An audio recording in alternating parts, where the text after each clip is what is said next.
All systems go. Clear for liftoff.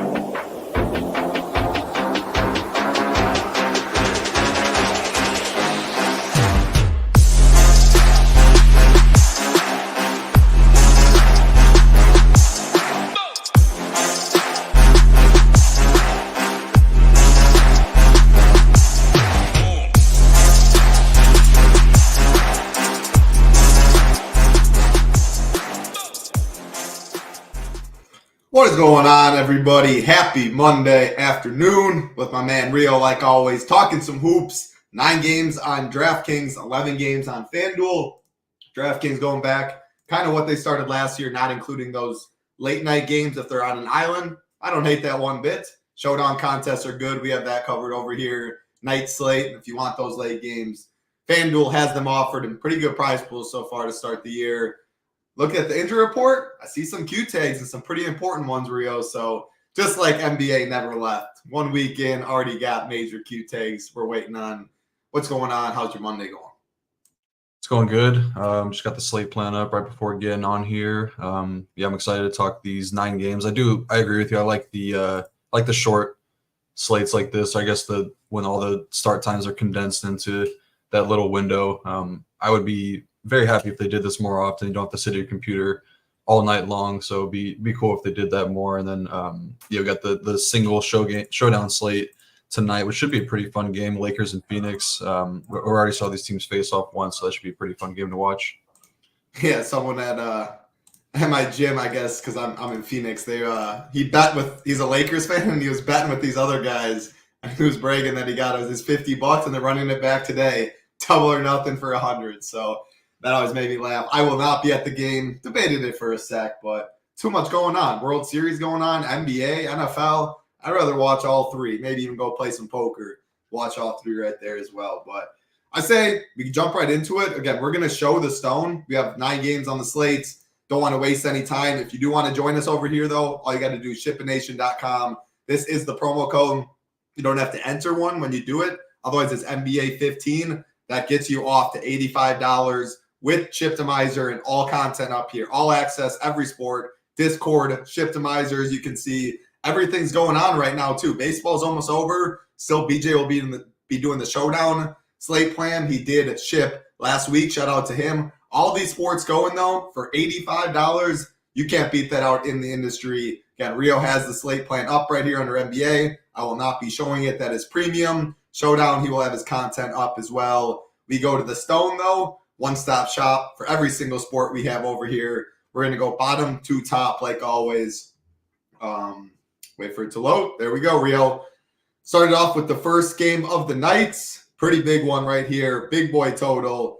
Pacers and the Magic. We have I shouldn't say big boys. 223.5 isn't terrible. 5.5 point spread on the Magic side. Looking at ownership before I throw it to you. I don't know why Neesmith.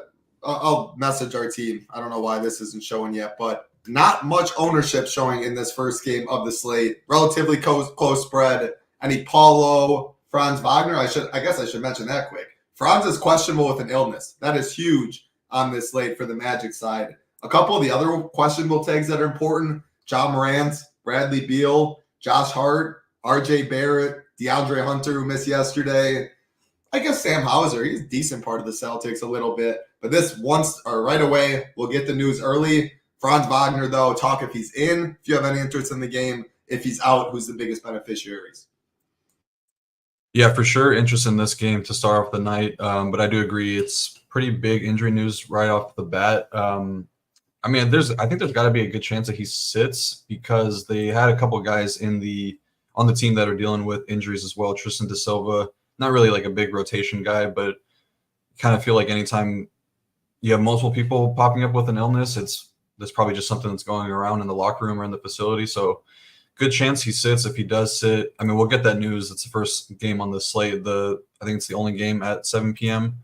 So we'll have that one within 30 minutes of the slate locking. Should be plenty of time for projections to update and to get all that news and break it down. But yeah, the one interesting thing about the Pacers to start off, this was a team where we really liked attacking them They always, they were the fastest paced team in the league for pretty much the whole season last year. And this year, it's kind of the exact opposite. They're bottom 5 right now in pace. Kind of already know the Magic are gonna play slower, and they play really good defense. But yeah, I mean, like just been a weird start to the season. Tyrese Halliburton, the usage has gone way down. It's like the assist numbers are way down as well. Touch time's way down. Like his role has just not been good. He's also shooting really poorly. So I guess starting with the Pacers side, I don't really have much interest in the entire team, especially in this matchup against the Magic, who I really respect defensively. But I do think Miles Turner is a fine GPP option, 6.6K. I'll kind of talk about centers as we get through the slate, but it seems like more of a spend down and spend up night at center for me. So these guys in the mid tier will probably go a little bit overlooked, at least on my end. But the minutes have been pretty good for Turner. He's played 36 in 2 of the 3 games, I believe. Right around 1 fantasy points per minute, according to the Stone right there on the screen. So he'd probably be the only guy in my player pool right now for the Pacers. And then on the Magic side, yeah, I mean, if Franz misses, I think you can get to a ton of these guys. I like Paulo regardless. 8.8K, pretty expensive for him, but the usage has been really good. The role has been good. He's essentially running the point for this team as the point forward, kind of like a LeBron type role. The usage rate's been good, 25.7%, 23% assist percentage, leading the team in touch time. So yeah, it's just he's the point guard for this team and should have really high ceilings in certain matchups, and I do like this matchup for him. And then if Franz plays, I have interest in him. I don't know. I would like to get clarification on like if there were to be any sort of restriction on him from a minutes perspective, but he's been shooting lights out, 45% from 3-point range to start the year. Scored no less than 39.3 DK points in all 3 games. Really good matchup for him as well. I think Wendell Carter Jr. is a fine value play, 5.5K. I do prefer somebody in the same price range in the next game, but he's totally fine. And then Suggs kind of been up and down. His minutes have been trending up. He played 13 in the first game, which I believe was just because of foul trouble. Second game kind of had his second half rotation cut short, and then last game showed why they paid him so much money. Put up 21, 7 and 3 with 4 stocks in 31 minutes.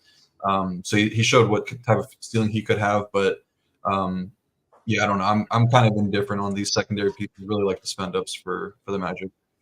Suggs my favorite play in this game. 17 shot attempts, 13 threes last game. You went 6 for 17, still got 46 DK points in 30 minutes. Even if Franz is there, and I expect if Franz plays, he's probably going to play normal with an illness. Like if he's already feeling that bad, why would you even play him a couple games into the season? If he's in, yeah, Paulo's fine. I said it night 1, and he didn't absolutely nuke, but he was on pace to, and he had a great game for sure. I was kicking myself a bit. I'm fine with him at the price tag. 8.8's a lot though. Jalen Suggs though, I think 5.4K is a very, very fair price tag. Probably too cheap. Like you said, just got paid minutes, 12, 21, 30. The foul trouble you mentioned. Usage has been above 20 in every single game. So I definitely like Suggs, even a bigger bump if Franz is out. The problem is, I know the next game we're talking about, Clint Capella, you'll talk about at mid-tier center. Noah Kongwu right there. I would say Hawk's story of the slate, actually. Multiple Q tags and a lot of them in great spots. But, like, Cat's another very good center play. There's a lot of good center plays on this slate. Wendell Carter only center eligible. I don't know, man. Probably not my favorite on the slate. He's definitely a pivot off of Capella in chalkier team, stuff like that. It's not like NFL showdown and NBA where you just need a 1v1 chalk pivot. You can definitely do like a 2v2 stuff. Still not my favorite way to go. Pacers side, I'm with you. I got no interest on the Pacers side. Disappointing start for my man Halliburton. But yeah, I don't hate Paulo if you want to go that route. Suggs, my favorite play for sure. If they say Franz is good to go, no limit, you're good with Franz, right? I think 7-3 is very fair. And this game, all in general, will be very low owned. Like you can pick one of these pieces, get very low ownership, eat chalk around it. So Franz, you said you'd be good if you got word. Yeah, for sure. I mean, it's the shooting has really impressed me because he's kind of the guy that I would only play in matchups where the rim defense is really bad. Like, for example, I remember him going off in pretty much every game against the Wizards last year. But the shot is actually looking really good for him from 3-point range. So I know that Pacers are kind of, a weak rim defense, funnel all their scoring to the rim. So he's got that going for him. But yeah, I definitely would like Franz tonight. I like it. Before we get to the next game, got to say hi to people in chat. Hey, perfect time to bring that one up. Larry Nance, what's going on, Pair by? Shannon, what's going on? Jordan, Austin, Nate D, Aubrey Gems, Kid Linen, Little Neck, Jasmine, always good to see you. Taco Todd, Morse, Brent, hey, BJ, what's going on? The poker tri-box is a wild combo. If I am playing poker, probably won't be tuned in that closely to all three, but we'll see. Cross off the slate, 30 minutes, Jordan said. Warren, Tyler, Metro, William, appreciate every single one hanging out with us. That is the first game, like Jordan said, pretty much like this. I think if you had a one-off, a Magic player. If Franz out though, I'd be good. Like if I had Suggs and Paulo and Franz was out, I'd be good with that. If Franz is in, I would probably max one Suggs, Franz, Paulo. I guess if you want Wendell Carter too, and just one to max in this first game, then move on to the next game. We should get Hawks injury news as well. So this is Washington Wizards, Atlanta Hawks. We have a 234 total. Big boy, 7-point favorite for the Hawks. Why it's important? Hawks side right here. Bogdanovic out, Okongwu out, DeAndre Hunter questionable. That is a big questionable tag right there. That Zach Reicher guy should start again. Had a good game yesterday. We did see Hunter miss. As far as the other side, no injuries we have to worry about. Brogdon, I mean, he's out. There's nothing really important with that. Hawks side, though, Rio, you have to start by talking about them because I'm looking at some of my stuff over here. I am seeing damn near 3/4 of the team in play today. I think Jalen Johnson, Dyson Daniels, if DeAndre Hunter plays, then of course, Clint Capella, Larry Nance, paired by mention of Noah Kongwu, huge for the front court right there. Nance, only 3K, should finally make his Hawks debut as a backup big. Trae Young, of course, at point guard as well. Big total, great matchup against the Wizards, high pace, and some injuries. I mean, yeah, Hawks are great plays. Start with however you want to mention them. I guess Hunter stuff. If you have a lean either way, take Wizards side after. Yeah, I don't really know too much about the injury for Hunter. They say it's right knee inflammation. I know he dealt with that knee injury pretty much his whole career, so maybe they just want to hold him out because the rookie Risache did look really good in his starting debut. So I think that they probably are okay if he doesn't play, but they would be very thin because I think they only ran like an 8-man rotation last game, if I'm not mistaken. And yeah, probably see something similar. I mean, this is easily the best matchup, I would say, on both ends because both these teams are really bad defensively, which is no surprise. Hawks definitely got a little bit better with their on-ball defense with Dyson Daniels. But yeah, I mean, the Wizards are dead last. Hawks are bottom 6. Both of these teams are top 10 in pace. Weak rim defenses, both bottom 4 in 3-point defense. So I think you could realistically play like easily 4 guys, maybe even like 5 in this game. I mean, I don't 6 is definitely too much, but with the prices, it's not like out of the realm possibilities for 6 people in this game to get there. I guess I'll hit on the Wizards really quick because I think it's kind of easier. For me, I like Kuzma a lot at 7.5K. He's been really bad to start the year, but we know a type of upside that he has in the right matchups. I wouldn't say triple-double upside, but he definitely has double-double upside. Could pop off in a big way scoring, so I like him the most. I think that our guy Sean Sullivan's definitely going to be on Jordan Poole tonight in this matchup. I would imagine Dyson Daniels. Yeah. I would imagine Daniels is going to be guarding Poole, so that's kind of enough for me to be under on him and go over on Kuzma, who will probably be slightly lower owned. I don't mind Alexander Sarr. He's been playing the 4 for them. Good matchup on the interior. Had a little bit better of a game. Not really seen the high minutes, but he is power forward center eligible, which is nice. And then Bilal Coulibaly, I think, is a very, very strong value play at 4.9K. He's been probably one of their best players, I would say, to start the year. Yeah, I want to like Carlton Carrington, a.k.a. Bub Carrington, but it's just been a pretty rough go for him. The usage is really low. I'm still a believer in him as a talent, but I'm going to need to wait and see it from him before I start playing him with any sort of confidence. And on the Hawks side, really love Trae Young tonight at 9.8K in this matchup. They have nobody that's going to be able to defend him. His usage is really good without DeJounte Murray, 31%, which is right what we would expect. 9 minutes of touch time, second in the league, averaging over 13 drives a game. Huge 42.3% assist percentage as well. showed really big ceiling in 2 out of the 3 games this season already, 59.3 and then 71.5 against Brooklyn and Charlotte. But you do have to kind of live with the floor that Trae Young provides as well. Put up only 33 against OKC, which I'll give him a pass for that one because it's a really tough matchup. But yeah, I would expect a pretty big game from Trae in this one. Pretty much has as high of a ceiling as anybody at that position outside of Luka. And the price reflects that too. He's definitely not cheap by any means, but I'm fine getting to Trae 9.8K. And then Jalen Johnson, he's pretty much second in every meaningful category in terms of usage and ball handling for the Hawks, which is what we expected from him based on the preseason hype. Hasn't really shown that big floor ceiling combo that we wanted to see from him, especially at almost 8K. But I think this is a pretty good time to jump on the bandwagon because the Wizards have allowed some pretty big games to wings, Jaylen Brown and Tatum, both combined for 52 points, 19 rebounds, and 9 assists just 2 games ago. So I think if there were ever a time for him to hit in a big way, it would be tonight. Daniels, 5.6K, don't really have a strong lean there. He's coming with some ownership. I'm okay getting away from him now. I liked him more when he was sub 5K just because he's like the lowest usage guy in the lineup, I would say, in the starting lineup, but could easily pay off. I mean, he's going to need to pay off with really efficient shooting and like a mixture of steals and blocks, which could definitely happen in this matchup. But I'm okay with getting away from him at this at the projected ownership I'm seeing. And then, yeah, Clint Capella and Larry Nance going to be the 2 highest owned values on the slate. I would say they're both very good chalk. I'm not expecting like 30 plus minutes from Capella, but upper 20s is definitely in play. And then Larry Nance should take over the backup center role there, which could be around like 19, 20 minutes himself. So yeah, I'm fine playing them together. Larry Nance is power forward eligible, 3K. These guys only combined for 8.4K in salary. So you could easily get 5 to 6X from them as a pairing. And then, yeah, if Hunter misses, I'm cool going back to Reese Shea as well at 4.2K. I think that he's got pretty big upside that he hasn't really shown yet, but I could see it happening tonight if Hunter is out. How do you say his name? Reese Shea? Reese Shea, yeah, he's French, so they spell it weird. Reese Shea. All right. Yeah, I definitely butchered that. That will not be the last time, though.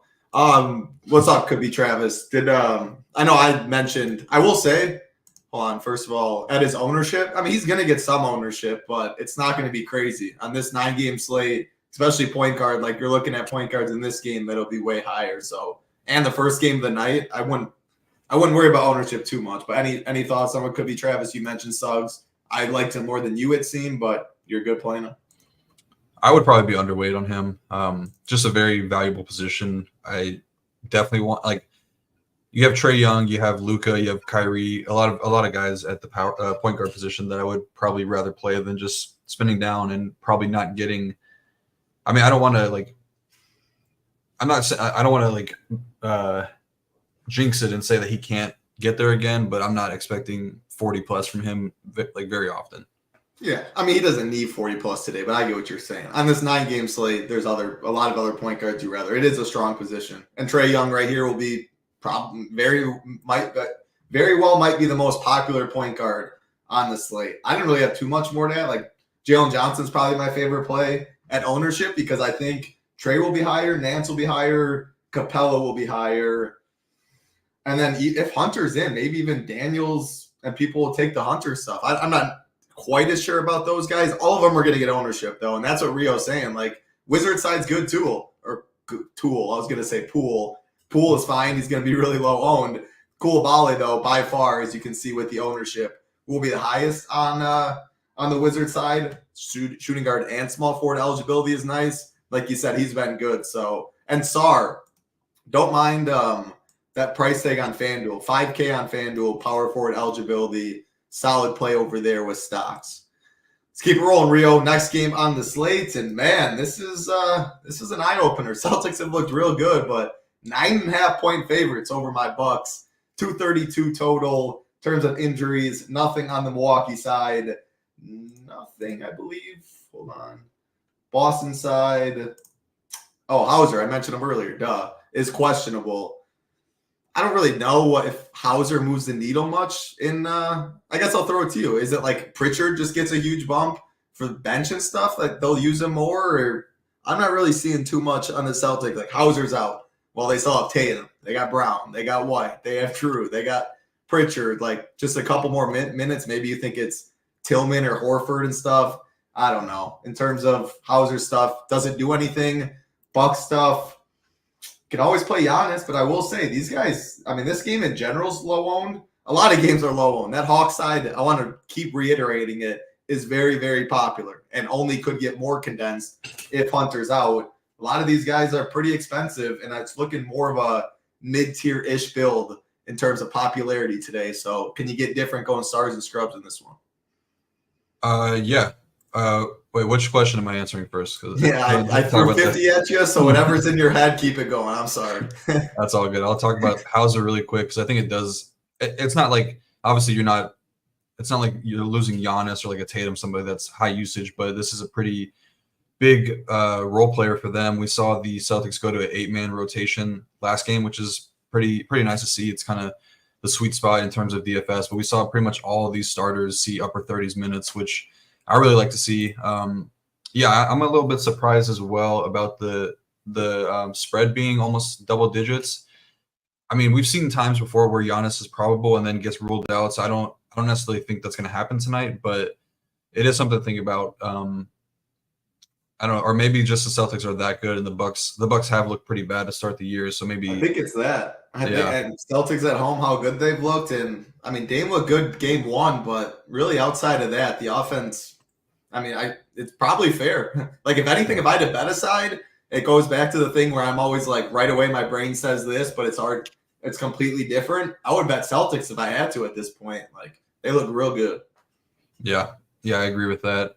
As far as DFS stuff goes for the Bucks side, it's really just Giannis and Dame for me that are going to make my player pool unless we get some crazy news that somebody misses. I would say Prince you could probably keep in as a value just because he's going to be low owned and he's been pretty solid. Celtics can give up some catch and shoot 3-pointers at times, which is kind of Taurean Prince's wheelhouse.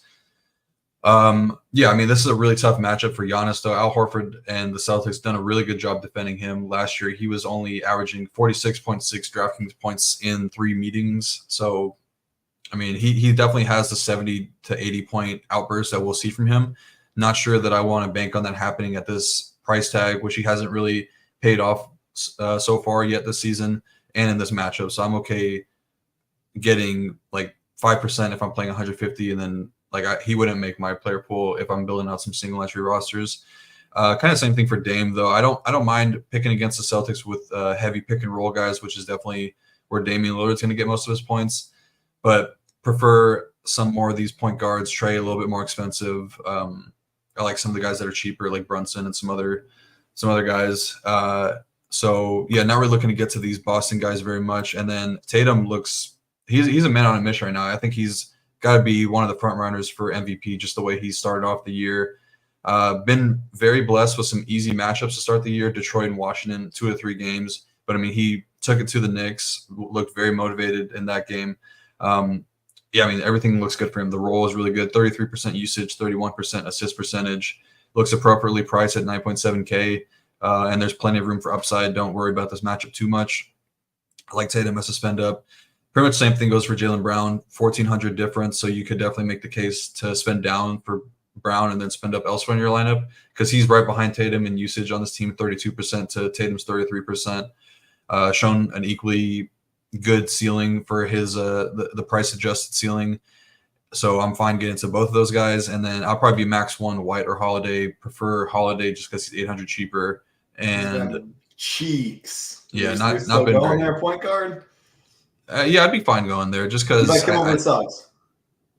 Yeah, I mean, I think the ceiling might be a little bit better for Holiday when he does hit because he does do a little bit of everything. Could get a bunch of steals, rebounding, and assist numbers usually look pretty good for Drew.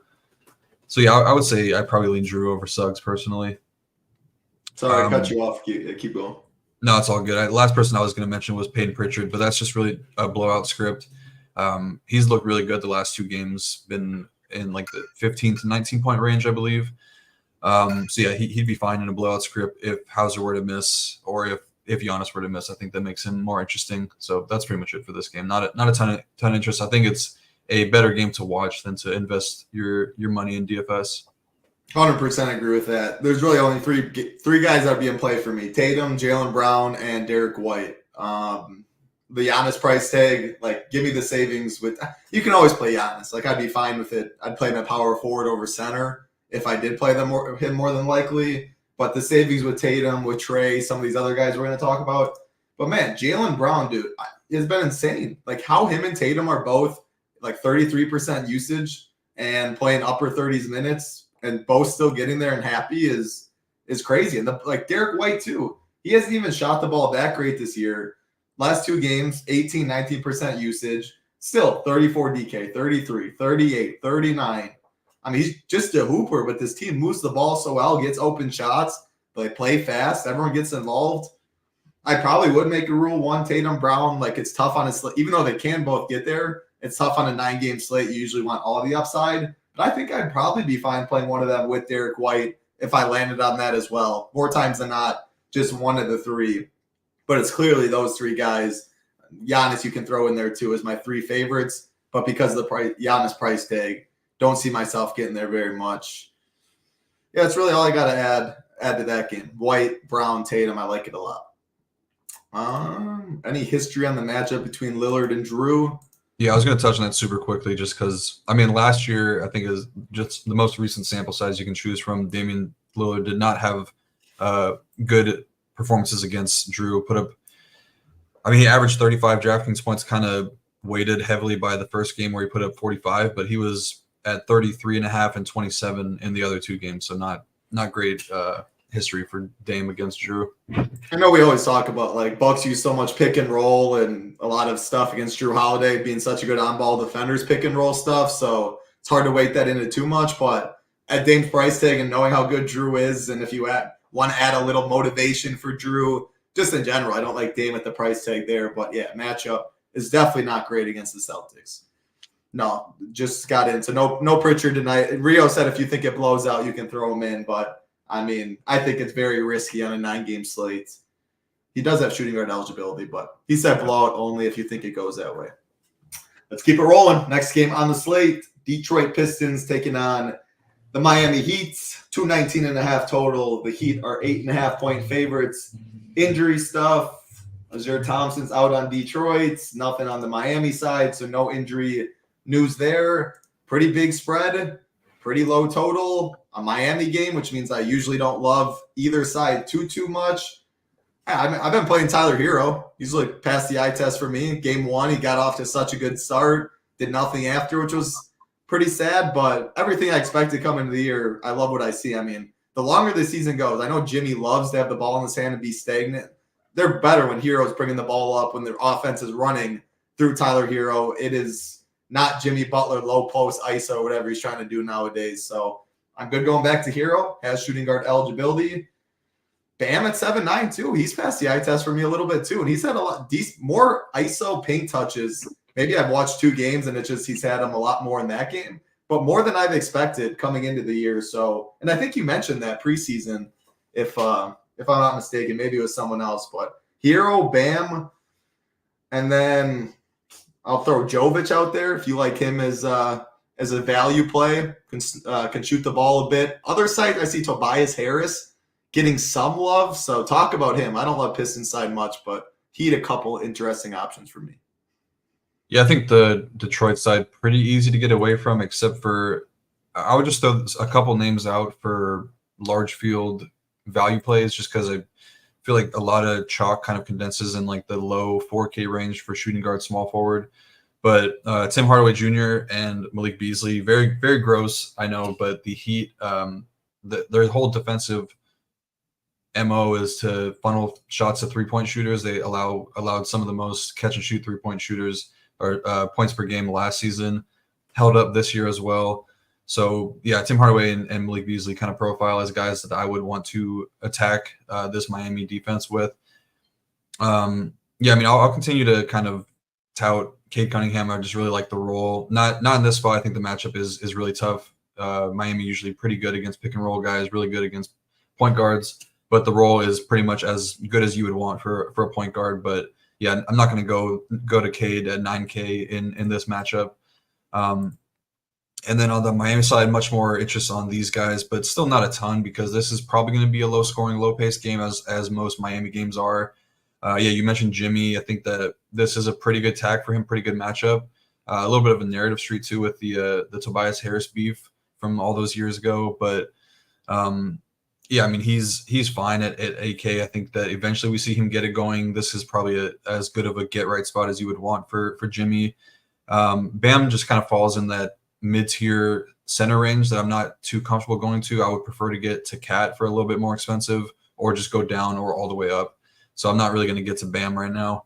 And then, yeah, I think you're a little bit higher on Tyler Hero than I am, but it makes all the sense in the world. He's one of the lead ball handlers for the team, going to be used in pick and roll situations a lot, which is one of the best spots to attack against the Pistons. I believe they were bottom 4 in pick and roll defense last season. So that's his bread and butter. I think he could pop off in a pretty good way here. But Terry Rozier kind of interests me a little bit as well. He's leading the team in usage, which is not really saying much because it's a couple game sample and it's all pretty spread out. But yeah, he's being used a lot and nobody's going to play him. But I guess it's kind of the same thing with point guard. I'd rather go all the way up at that position than go in the mid tier. So yeah, it's pretty much Jimmy and Hero for me, and then Jovic is fine as a value. He's got those random games where you know what you're going to get from Jovic either right away because he'll get 10 points in the first 4 minutes, or 2, and then he's going to land at like 12, or he'll get to like 35. Yeah, he better make his threes. He's a good shooter. They get him open looks. If he makes it, he'll keep chucking all of the game. If he misses a couple, maybe not. But 28, 26 in his last 2. I think it is a little bit personally, especially watching him. I mean, Hero needs the ball, Bam, or Jimmy wants the ball at some points. Bam, he can't go too long without it a little bit. So, I mean, it has to be all of them, I guess, except Jimmy maybe, just because he has that mentality and he can do it, is capped to an extent, you think, Rio? But the thing is, like, Hero, he could be capped, but I'll take 40 at 7K, stuff like that. Even you'll take 850 from Jimmy, but I don't know if these dudes, how often you'll see anyone really be going 55 plus on this team. Do you see it different? No, I pretty much agree with that. It seems like they're getting everybody involved a good amount. The lead ball handler, or like the lead time of possession holder for this team is Terry at 4.4 minutes, which is like, that's in comparison. He's the point guard for this team. That's like what Paulo has, and he's a power forward. So it's not. Nobody is really like separating right now with the current roster. So, and they're playing a lot of guys a good amount of minutes. So yeah, I'm not super excited about the Miami team right now.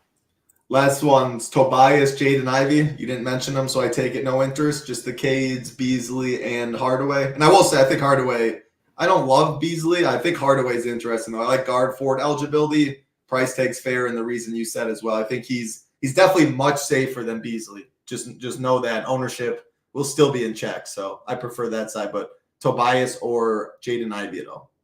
Yeah, no Tobias for me. I think Ivy's pretty good. He's the role has been pretty solid for him. Going to get all the usage when Cade's off the floor and playing a lot of minutes. But yeah, it's kind of the same thing. I don't really want to attack this team with guards. Just like Doran said. Yep. Yeah. He has been crushing, but bad matchup indeed. All right, let's keep it rolling. Spent enough time on the Miami Heat and the Detroit Pistons. Let's go to a better game for DFS, that's for sure. Cleveland Cavaliers taking on the New York Knicks. 223 total. Knicks 2.5-point favorites. Big injury news on the Knicks side. Josh Hart is questionable. We already know Tibbs wants to play his guys a million minutes. Josh Hart's his boyfriend. If Josh Hart is out, they will have lots of minutes to go around with with very select few people. Cav side, Craig Porter is questionable. Doesn't really do much. I don't know what made me think of this. Scottie Pippen Jr., Craig Porter, Scottie Pippen remind me a little bit. Shout out him, man. He is fun for sure. But Knicks, what does Josh Hart injury news do? And even if Josh Hart plays, there's going to be some ownership in this game. You keep mentioning Towns, very fair price tag at center. Capella will be a popular center too. I think multiple people play 2 center nights, or I should say 2 centers. Relatively popular. Cat feels underpriced though. Brunson feels underpriced at 8.6, and Anunoby at 5.2K, especially if Hart's out. All of them look good. Who is the biggest beneficiary if Hart is out? And then another thing I want to mention. It's been interesting. I haven't followed it too closely. Have the Knicks been blowing people out and stuff? Because the minutes have been 29, 24, 28, 24, 23 for Brunson. So elaborate on that a little bit. Yeah, so the first game of the night they got blown out, so you saw lower minutes for all those guys, and then they blew the Pacers out last game by, I don't know, it was like they were up by like 30 with like 8 minutes left, so they took out all the starters. So it's just been very skewed results on both ends of it. So I'm not looking into that too much. I was looking at that too because I think Cat only played like 32 minutes. We saw like 32 from Brunson as well. And I think that we can probably expect all of these guys to get into the upper 30s. I was just looking at the minutes that we have projected in the Shiptimizer, and pretty much everybody in the starting lineup is above 36, which is, I mean, when you compare the price tags to the minutes played, like everybody besides Mikal Bridges seems underpriced in the starting roster for the Knicks. But yeah, the biggest beneficiary from Josh Hart possibly not playing, I would imagine it's going to be Miles McBride. He's probably just going to slide they can slide everybody up. Mikal can play 3, OG can play the 4, and then Deuce will play the 2. Yeah, I mean, Tibbs trust him. I don't know if you saw the clip where he was talking to who was it? What's that kid? The backup center. I'm looking real quick. Backup center who? Huck Porty. I don't know if I pronounced that right, but he was talking to Deuce McBride was wired up talking to Huck Porty, saying like in the blowout, like this is where you earn your minutes. You got to play hard and like impress him because then he'll trust you. And that's like, it's so true because Deuce was really good last year and definitely earned everything that he's got. He finally got a jumper. That dude's a sniper now. Yeah, he was making some crazy shots against the Celtics in the opening night. Night one. Yeah, they needed him. Yeah, that was nice to see. But yeah, I would imagine it's him sliding into starting lineup and we'll probably get 36 to 38 minutes. I mean, honestly, 40 is even in play because we saw him play like 44, 46 or whatever in the playoffs last year. So I would not be surprised if he gets a ton of minutes in the start for Hart. But I mean, Hart is very durable. I think he's probably okay to play. Did they say it's listed as a knee injury or ankle injury? Ankle. Yes, I mean, I don't know. We'll see. That's that's definitely worth waiting on and not getting too invested into that Indy Orlando game, because if he misses, then it's just a huge trickle down effect, and you're going to want to play multiple of these Knicks. I think even with him in, you have interest in all of these guys regardless of the matchup. But yeah, I guess like from the macro standpoint, this game does have really sneaky shootout potential because both these teams are playing really well offensively, ranked second and third. Haven't seen big minutes from these Cleveland guys yet either, just because they've been blowing teams out. But Donovan Mitchell, it does seem like he's a little bit limited from a minute ceiling perspective.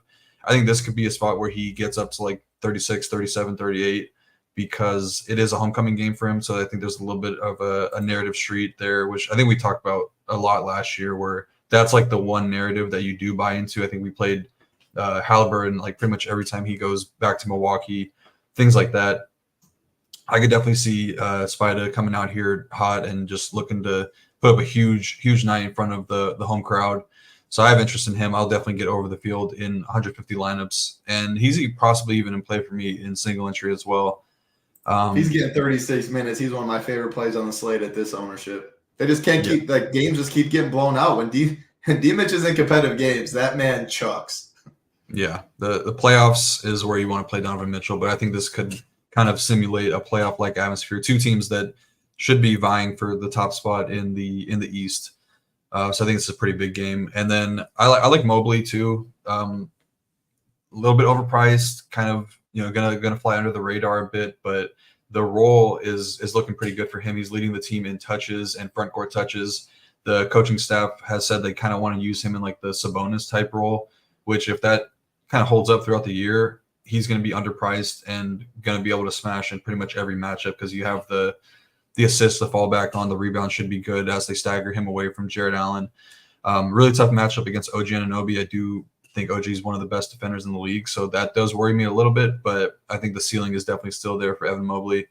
And then not looking to get to anybody outside of D-Mitch and Mobley. And then, I kind of already broke down the Knicks side, I think. Yeah, great breakdown on the Knicks side. So first of all, it was Mobley and not Bam who you were talking about preseason when more ISO touches down below. It just came to me. Knicks side, if Hart's playing, no Deuce McBride then? No, I don't think you could go there. Any chance that some other starter not named Deuce McBride? Like, do they want his bench scoring? I don't really know who else they I have. highly doubt it. I just think that he's just so trusted by Tibbs that, and it's like Garland and D Mitch is like the perfect backcourt to go up against. They're both like 6'1", and Yeah, Deuce for is sure. like the same height, so you don't have to worry about like, it's not like you're going against like Cade or like, I don't know, somebody like that where they could back you down. So I think that Deuce will be able to hold up in that matchup. Yeah. I mean, so man, Brunson's going to be what? 4 times higher owned than D Mitch, 100 less shooting guard eligibility for D Mitch, not even shooting guard for Brunson. Yeah, D Mitch at this ownership is tasty because it's hard not to have interest on Nick's side. Even if Hart plays, OG feels too cheap. Towns at 8-4 feels way too cheap. Last thing before we get to the next game, Josh Hart, what if he plays 6-1? I mean, if he plays, Tibbs is going to play him like he's normal. You'd take it. Yeah, I would imagine he's full if he's in. I still think that OG is probably my favorite of the secondary guys, but that's just because he's priced at 5.2K. I do think that Hart has the highest ceiling, and he kind of showed that against the Pacers. But yeah, OG would probably be my favorite secondary piece of the Knicks. I like it. 263 watching. Appreciate everyone hanging out with us. All we ask is like button, subscribe button. It helps us out a ton, bringing you shows on this channel every single day. The Showdown show earlier, NHL Quick Hits, Rio and I talking some hoops. We'll have hoop shows Monday, Tuesday, Wednesday, and Friday during the NFL season. Thursdays will come back once NFL season is over, but no better time of the year right now. Come on. NFL Showdown going on, big boy prizes. Who knows? College football, I think, is going on. It's almost always going on. NBA tonight, obviously going on. Little World Series action. You'll see stuff right here. Will be going on. No better time. Head over. MMA, NASCAR, NHL still going. $85. Just go right to that SHIPIT Nation, and you will see the banner right there for $85. Includes everything, the Discord, Shiptimizer, all sports. If you just want one sport specific, if you just, and we only have NFL, PGA, so you're watching NBA, I assume you want all those sports, but we do have weekly, monthly, 6-month, annual. If you want to give us a try, use that promo code NBA15, gets you 15% off. Next game on the slate, the Denver Nuggets taking on the Toronto Raptors. 9-point favorites are the Denver Nuggets, 222.5 total. Injury report in this one, Toronto side, quickly, doubtful, really hurtful. I always say night one of the real association. Night 2, if you want to get particular. RJ Barrett, questionable. Big Q tag right there. Ochai Agbaji, your boy, I think, is one of the biggest beneficiaries if he's out. No Kelly Olynyk, no Bruce Brown. Denver side, there is no injuries at all. Again, you want to put right here.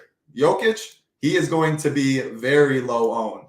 Center's very tough today, or center's very good today. Capellas of the world, Cats of the world, a couple other strong ones, and the mid-tier build, because we have a lot of great value, or like Trey feels too cheap, Brunson feels too cheap, Cat feels too cheap, 5-6K guys as well. I think more people focus on mid-tier than stars and scrubs. We also don't have that great 3K value outside of Larry Nance, really. Do you think, I'll throw right to you on this, do you think you can get Jokic? Because if you do, he leverages off, I don't know how much you can use leverage in NBA, but Jamal Murray and Michael Porter Jr. will be much, much higher. They fit the mid-tier build. Jamal feels way too cheap at 7-1. MPJ at 5'8". I mean, if they bust, maybe it's a blowout. Maybe it's Jokic doing everything. Any thoughts on that? And just like game theory-wise, kind of like I talked through it, Jamal, MPJ getting ownership. Is there any way to leverage off? Or do you just hope blowout, then talk Raptors? Yeah, I would say it'd probably leverage off of Jamal, if anything, because I do think at MPJ's price, like it's more likely that him and Jokic can hit together, whereas Jamal is another guy that needs the ball in his hand a ton to really pay off. He's got to score a ton of points. So yeah, I think that Jokic does make sense as leverage off of his own teammate. But I'd be totally fine pairing him with MPJ, because MPJ does profile as one of the better values on the slate for me personally. But yeah, I mean, this is kind of a like decently big narratives early to start the year, how bad Denver has looked offensively. Jokic is kind of, and people are saying that he's throwing his teammates under the bus. I didn't really take it like that, where he said that we're not a good shooting team outside of Jamal and Michael Porter. He was saying like everybody else is streaky, and then he came out and was like launching a ton of threes and making them last game. But yeah, I mean, I think that they're gonna want to get right in a big way here. I could definitely see this being a game where Jokic just puts a team on his back. It might even be the entire season he has to do that, just losing guys like KCP, big rotation piece, and probably, I mean, Mike Malone even said like that was a huge loss for them because he's a 40% 3-point shooter. I mean, even as good as Christian Braun has played as well, it's a decently big downgrade, I would say. But yeah, I could definitely see Jokic putting up a huge game here. I love to attack Jakob Poeltl, say it all the time. So yeah, he's number 2 on the slate in terms of spend ups for me, behind somebody in the later games. And then dropping down a little bit, I mean, I'm not super interested in Jamal Murray at whatever. Like, I'm seeing 40% on some sites. I think we have him for a good amount, probably in the 20s. We have the ownership's got to get fixed. A lot of this ownership. That's why, more so, I'm gonna put a message in our chat. But when I'm saying like Jamal's popular, Cass gonna be popular, Brunson, more focus on what I'm saying there than this ownership's got to get fixed. Yeah, so Jamal is going to be one of the highest owned point guard options on the slate. He does have shooting guard, which is interesting. I don't know why they gave that to him, but yeah, I mean, I don't know. Like, I'm kind of fine getting away from Jamal Murray chalk. He just has not looked right. I will say the minutes have looked really good for him to start the year. He looks like he's healthier than he's ever been in the last couple of years in terms of beginning of the season health.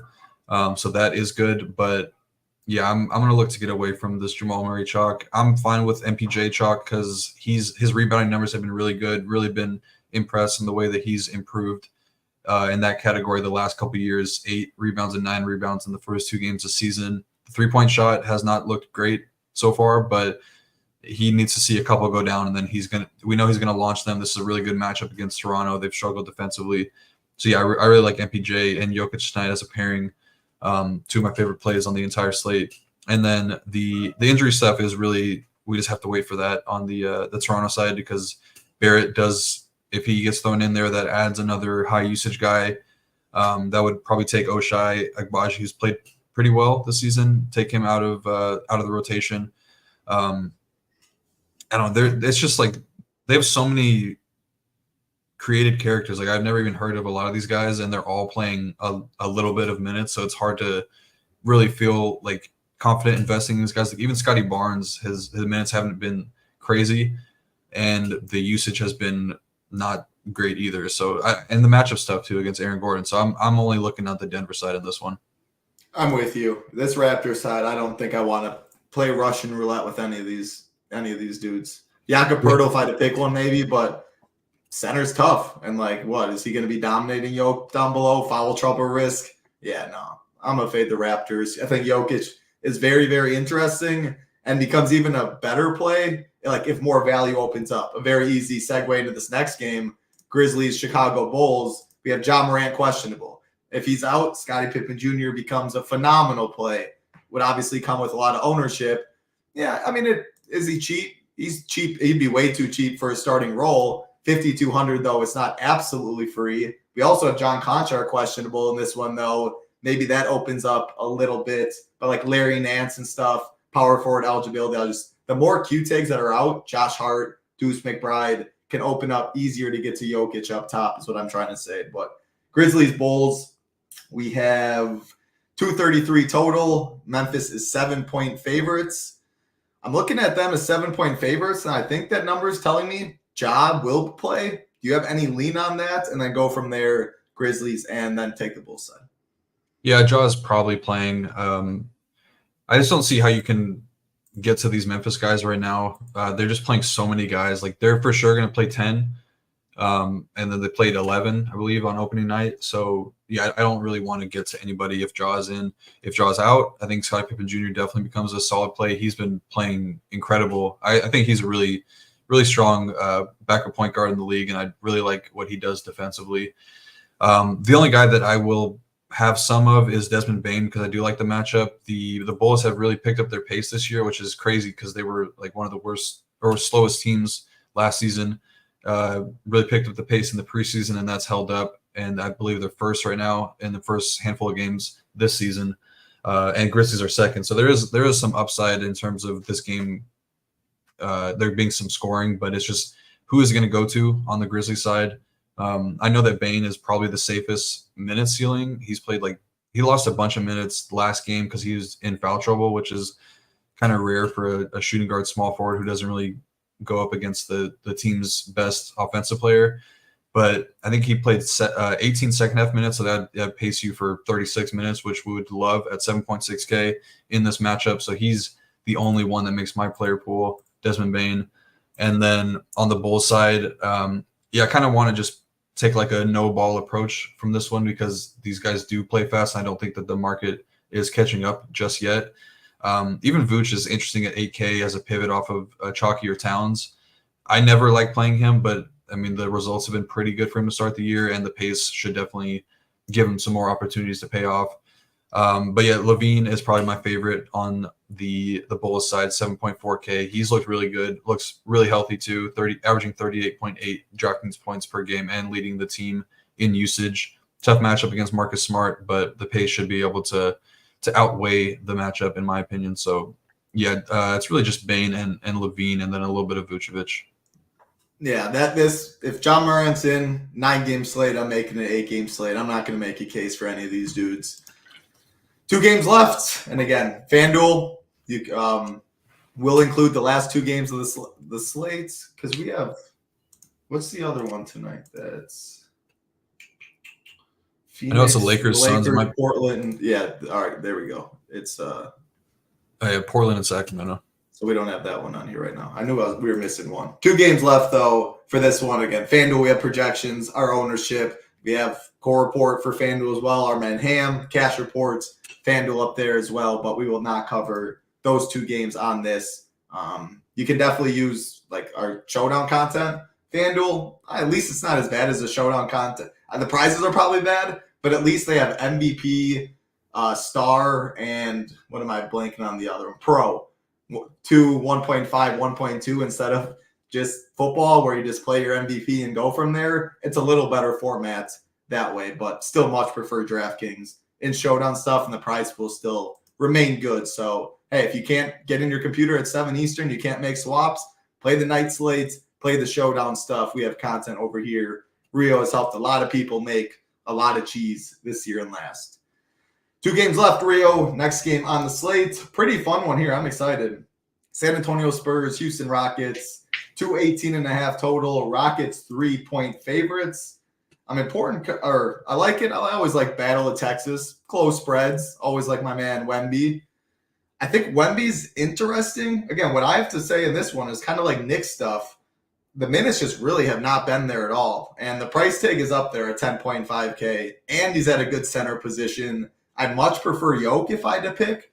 Maybe much is a stretch, but I do prefer Yoke. Wemby, though, will be low owned at a good center position.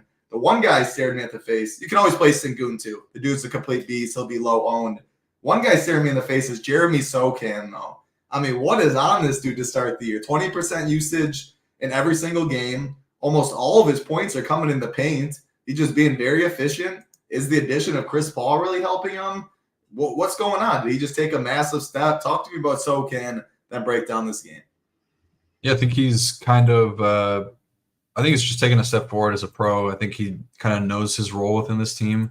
There was so many times last year where he frustrated the shit out of me because he would have Wemby wide open under the basket and would do some crazy like reverse layup instead of giving him the ball. But I think that he's just kind of gotten smarter as a pro and just probably playing with Chris Paul has helped a ton. Not having Trey Jones there, he's going to be out for a little bit, so that could definitely add some more usage his way, and maybe he's kind of like the backup point guard in some ways because we did see him get a handful of games last year where he was literally the point guard for this team. So yeah, I think he just looks better as a pro, and I'm kind of buying into him this year. I like him a lot as a value play at 5.6K for sure. He's probably my favorite option in this entire game, though. I think you could definitely make cases to get to Wemby.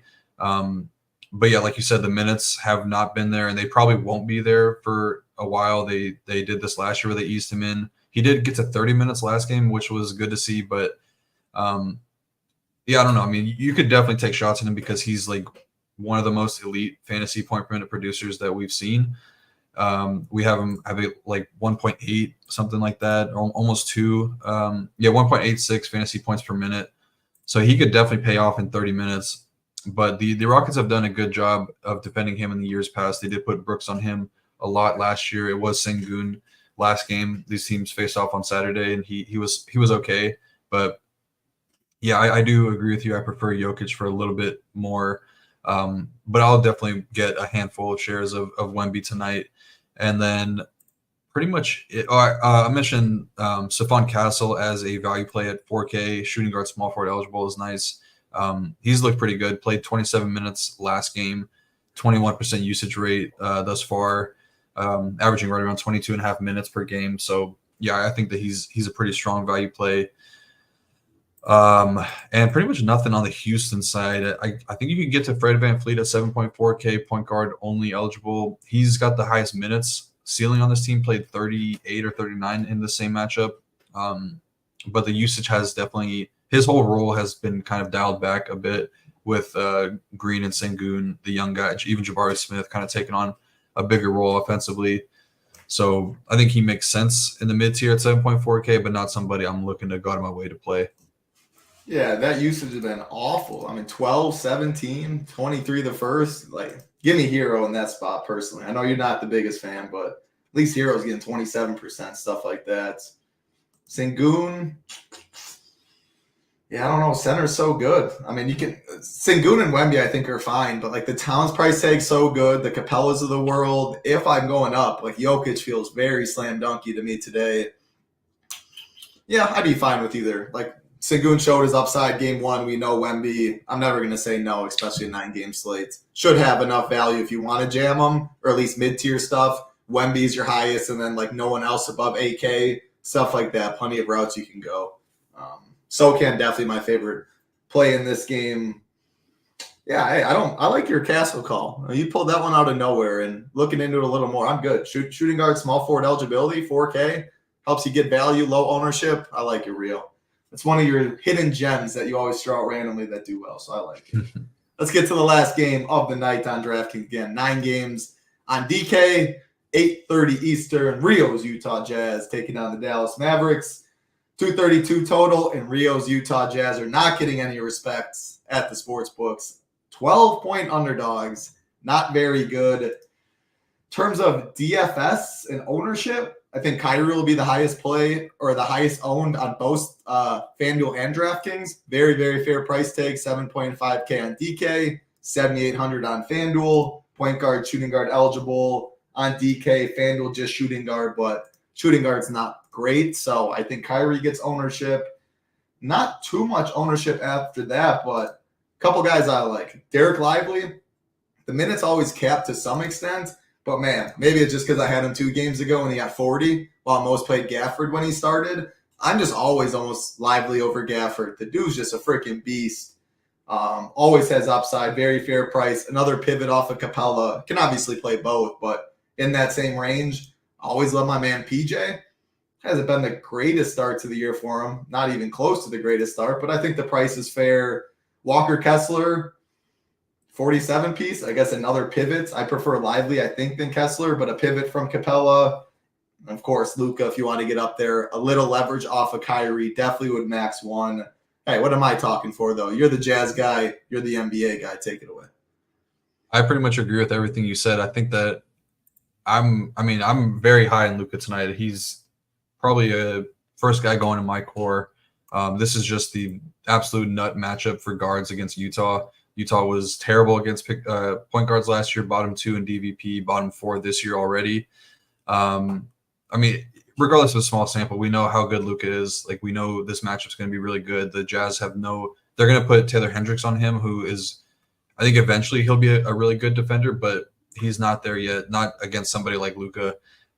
Last year in 4 games, Luka averaged 30.5 points, 9.3 rebounds, 11.5 assists, 65.8 DK points, and his lowest scoring game against the Jazz was 50.5 DK points.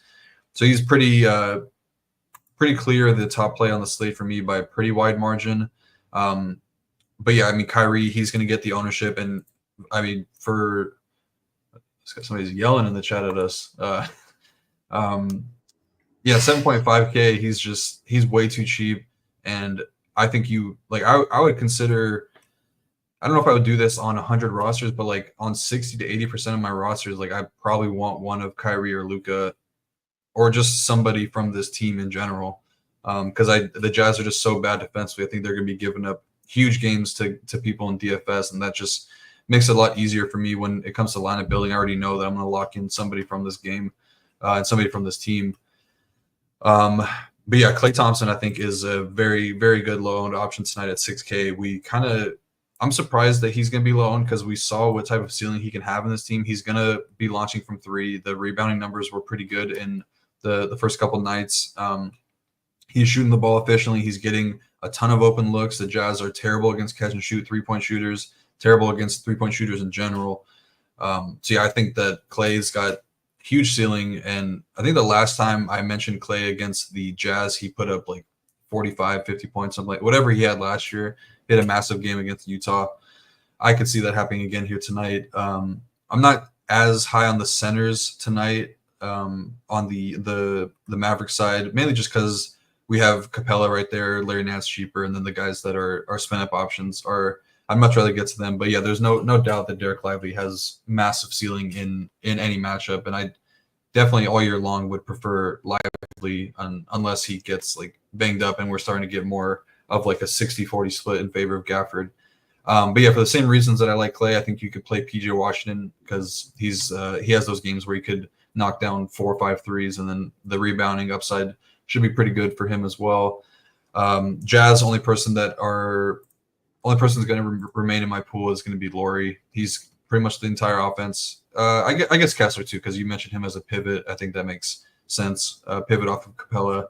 But yeah, it's really just Laurie and Kessler for me. Those guys look pretty like they're pretty much the only guys that have looked good for Utah thus far. Yeah, Utah is really tough for me to get to as 12-point dogs. Like Laurie's going to be low owned at 7,700, but I think I can find multiple guys in that range that I'd rather pay for. We did get yelled at. But yeah, this is what we're talking. Like, so the Jokas or the Jokas, Luka and Jokic, huh? The Lukas and Jokic's of the world will be like that. They're not going to be low owned, but I think the more popular builds is going to be mid tier with no 10K and above player, and then like Larry Nance for low, and then you're just filling in 5K, 6K, 7K, etc. So no, you don't have to pay up at all. It doesn't seem like the popular route right now, but we have very viable spending ups if you want. Take a pick. Wemby, Luka, Jokic, Giannis, like all these guys got 70-point upside in their bags. So, and there is enough value, I think, 4K, 5K guys. If you want to make one of them work, I don't think playing two of them is optimal by any means, but playing one of them, I think, is very easy to work. No, I do think it's fine to fade. Yeah, it's definitely fine to fade. I would not be playing two, but I'd be playing one would be just fine. Rio, any final thoughts on this 9-game slate? Hour, 3 minutes talking 9 games. Again, everything will be updated. You have the slate plan on the site. Your core report will be going up. You're always in Discord. If this injury news changes, Josh Hart gets ruled out. John Morant gets ruled out. DeAndre Hunter. Things change. Our projections update in the Discord. We always tag you before the locks. Plenty of time. Shout out SHIPIT Nation. Shout out the game. Shout out the editor. Always making projection updates. Very important parts of NBA DFS. Rio's in there giving his thoughts on any changes that way. But any final thoughts for the people? Great work as always.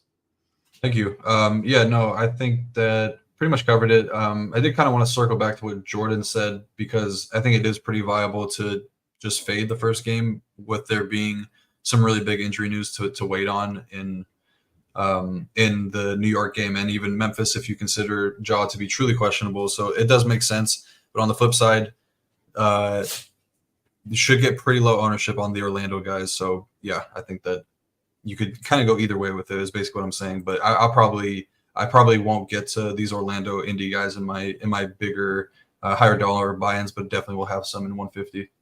Yeah, and one last thing on that, like a lot of the big injury news, Atlanta stuff, the Knicks stuff with Hart, is at 7:30 Eastern. Some of these coaches are at least a little better, can get their injury stuff out 40 minutes before, 50 minutes before. So it's not, I'm not going to say it's likely, but there's a very solid chance that we do have some of these Q tags at 7:30 Eastern, given the injury news to us before 7 Eastern and that game starts. Like Rio said, though, the reason if you want to play any of them, they'll all be low owned in that game. But it's NBA. Like, low owned doesn't necessarily mean great. I like Suggs in it. I think Paulo's fine. If Franz is out, I'd have a little more interest in them. But if you want to pretend the slate starts at 7:30, very, very viable strategy to do. Most people will do that on tonight's slate. So awesome call out there. Great stuff as always, Rio. Good luck tonight, man. Monday, or World Series, NFL, NBA. That's a lot of money to be made right there. And I did see BJ got the MLB slate plan up. So if you're playing a little World Series action, want to dip your toes in the showdown, make sure to check that out. All you got to go up here, MLB Showdown, check it out. So SHIPITNation.com. If you want to join, right on the banner is our best deal. If you want weekly, monthly, 6-month, annual, you want to check us out. You don't want Shiptimizer. You just want NFL only, something else. All you got to do, join the nation. All of our options are listed right here. NBA 15 is the promo code. Single sport, data only, etc. Let's make some money tonight, Rio. I will see you in 2 days, but you will be back tomorrow with our man BJ talking some hoops. Hit that like, hit that subscribe on the way out. Have a great night, everybody. Be safe. For my man Rio, I'm Titletown. Peace.